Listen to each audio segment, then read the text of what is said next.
هو ما يتعبنا وما يضعفنا ان احنا بنتعامل مع ربنا انه اله، انه الله.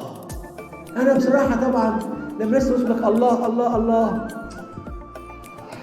ما تقول يا اخي ربنا، يا اخي ما تقول ابويا، ما تقول، ما احنا عارفين انه هو الله.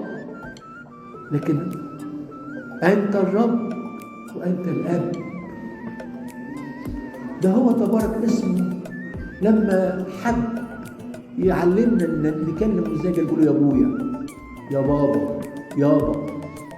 وصدقوني عن خبرة واختبار، ليس أب مثل ربنا في صلاحه، في حبه، في حنانه، في ستره، في بركته، في سخائه، في عطائه.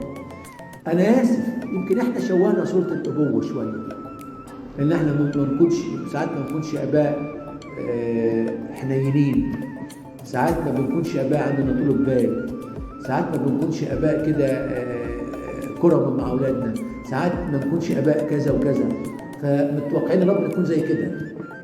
قال لي لكن ربنا رد على طول، قال إن كنتم تحبون زي الذين يحبونكم فأي فضل لكم.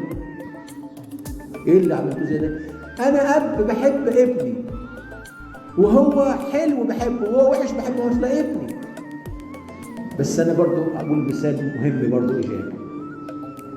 ساعات ربنا يسمح لأب وأم يجي لهم ابن كده يكون عنده إعاقة ذهنية أو إعاقة جسدية أو بنسميه ذو قدرات خاصة.